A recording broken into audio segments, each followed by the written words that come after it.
ये बच्चा इनके घर आया और देखते ही देखते इनकी पूरी किस्मत बदल गई। आखिर कैसे? आदमी करवट बदलता है और टूथपेस्ट की ट्यूब सीधे उसके रूममेट के मुंह में दब जाती है। रूममेट घुटते हुए अचानक उठ बैठता है और जल्दी से पानी पीने की कोशिश करता है, लेकिन पानी की जगह उसके मुंह से एक मछली बाहर निकल आती है। अब तो वह पूरी तरह हैरान रह जाता है। फिर वह एक खाली कमरे में जाता है, तभी उसे अजीब सी आवाज सुनाई देती है। वह तुरंत बिस्तर का पर्दा हटाता है और हैरान रह जाता है, क्योंकि अंदर एक छोटा सा बच्चा लेटा हुआ था। उसे लगा शायद उसकी आंखों का धोखा है, इसलिए वह तुरंत अपने दोस्तों को बुला लाता है। जॉर्ज दोबारा पर्दा हटाता है। उसे लगता है कि यह सिर्फ एक गुड़िया होगी, लेकिन जैक तुरंत समझ जाता है कि यह सचमुच जिंदा बच्चा है। जॉर्ज डरते डरते उसे छूने की कोशिश करता है।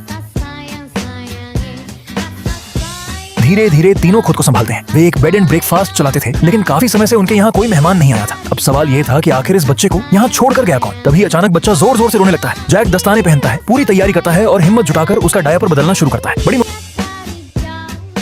मुश्किल से डायपर बदलने के बाद जैसे ही वह चैन की सांस लेने वाला होता है, बच्चा फिर से लगातार रोने लगता है। तीनों की हालत खराब हो जाती है। उन्होंने यह गेस्ट हाउस पैसे कमाने और अपनी फिल्म बनाने का सपना पूरा करने के लिए खोला था, लेकिन न कोई ग्राहक आया और अब न जाने कहां से यह बच्चा उनकी जिंदगी में आ गया। सबसे अजीब बात यह थी कि जैसे ही जैक बैठता, बच्चा रोने लगता और जैसे ही वह खड़ा होकर उसे गोद में लेकर चलने लगता, बच्चा हंसने लगता। मजबूरी में जैक पूरी रात बच्चे को गोद में लेकर इधर उधर चलता रहता है। उस रात तीनों बच्चे के लिए फार्मूला मिल्क खरीदने सुपरमार्केट जाते हैं, लेकिन वहाँ शेल्फ पर सिर्फ एक ही डिब्बा बचा होता है। जैसे ही वे उसे उठाने लगते हैं, तभी एक महिला दौड़ कर आती है और बिना किसी की परवाह किए वही डिब्बा छीनने की कोशिश करती है। तीनों को बहुत गुस्सा आता है। तभी एक स्टोर कर्मचारी उनके पास आकर कहता है कि अब छोड़ भी दीजिए, लेकिन छोड़ दो वाले शब्द सुनते ही उनके अंदर जबरदस्त जज्बा जाग उठता है। उन्हें अपना बंद होने की कगार पर पहुंचा गेस्ट हाउस याद आ जाता है। उसी जुनून के दम पर आखिरकार तीनों वो फार्मूला मिल्क जीत ही लेते हैं। घर लौटते समय जॉर्ज उस डिब्बे को हवा में ऐसे उठाकर चलता है जैसे वह कोई फार्मूला नहीं बल्कि चैंपियनशिप की ट्रॉफी हो। तीनों पूरे गर्व के साथ सड़क पर चलते हैं, क्योंकि आज उनकी जीत हुई थी। कहते हैं जब किस्मत साथ देती है तो कोई उसे रोक नहीं सकता। इस प्यारे से बच्चे को देखकर चार लड़कियां वहीं रुक जाती हैं। संयोग से वे रहने के लिए जगह ढूंढ रही थी। तीनों तुरंत उन्हें अपने गेस्ट हाउस ले आते हैं। आखिरकार उनके यहाँ पहला ग्राहक आ ही जाता है। जॉर्ज खुशी खुशी बच्चे को गोद में उठा लेता है। अब यह बच्चा उनके लिए कोई बोझ नहीं था, बल्कि उनकी किस्मत बदलने वाला असली लकी चार्म बन चुका था।